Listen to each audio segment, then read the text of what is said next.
پکڑ کے سویا رہا اور میں نے اسے اپنے ساتھ لگائے رکھا۔ کہیں نہ کہیں اس کو بھی یہ وہم تھا کہ کہیں اس کا باپ اسے مجھ سے چھین کے نہ لے جائے، اور میرے اندر بھی یہی خوف تھا۔ اگلے روز میں جان بوجھ کے دیر سے اٹھی تھی تاکہ زید آفس جا چکا ہو۔ حسن اٹھ گیا تھا، میں اسے باہر لے کے آئی تاکہ حسن کو ناشتہ دوں اور خود بھی کروں۔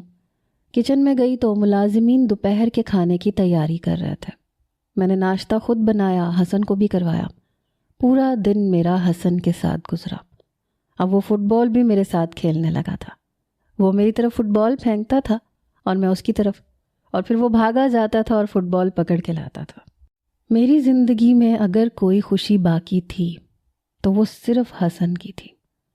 شام کو جیسے ہی زید کے آنے کا ٹائم ہوا، میں حسن کو لے کے کمرے میں چلی گئی، لیکن تھوڑی دیر بعد میرے دروازے پہ دستک ہوئی۔ اس بار میں نے دروازہ لاک کیا تھا۔ زید باہر کھڑا تھا، کہنے لگا آیت دروازہ کھولو اور میرا بیٹا مجھے دو۔ میں نے کوئی جواب نہیں دیا۔ اس نے پھر سے دروازہ کھٹکھٹایا، کہنے لگا تمہیں میری آواز نہیں آ رہی؟ دروازہ کھول رہی ہو یا پھر میں توڑ دوں؟ میں بڑے غصے سے اٹھی اور دروازہ کھول دیا۔ وہ کہنے لگا پیچھے ہٹو۔ میں نے کہا آپ اسے رات کو اپنے پاس نہیں رکھیں گے۔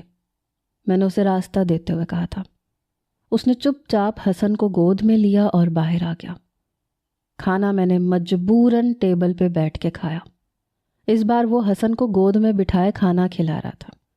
جیسے ہی وہ کھانا کھانے کے بعد اٹھ کے کھڑا ہوا اور حسن کو اپنے کمرے میں لے جانے لگا تو میں اس کے سامنے جا کے کھڑی ہو گئی۔ میں نے کہا اسے مجھے دے۔ کہنے لگا جی نہیں، یہ میرے ساتھ سوئے گا۔ میں آہستہ آہستہ اپنے بیٹے کو تم سے دور کرنا چاہتا ہوں۔ میں نہیں چاہتا کہ وہ تمہارا عادی ہو جائے۔ کل وہ میرے ساتھ آفس بھی جائے گا۔ یہ کہہ کے وہ اپنے کمرے میں چلا گیا۔ اس سے پہلے کہ وہ دروازہ بند کرتا میں نے کہا ٹھیک ہے، اگر کل حسن آفس جائے گا تو پھر میں بھی گھر پہ نہیں رہوں گی۔ میں حمزہ سے ملنے چلی جاؤں گی کیونکہ میرا کام یہاں پہ حسن کو سنبھالنا ہے۔ جب حسن آپ کے ساتھ ہے تو پھر میرا یہاں کوئی کام نہیں ہے۔ میری اس بات پہ وہ کمرے میں نہیں جا پایا، دروازہ بھی بند نہیں کر پایا۔ کچھ دیر وہ وہیں کھڑا رہا۔ اس کے بعد اپنے کمرے میں جا کے زور سے دروازہ بند کیا۔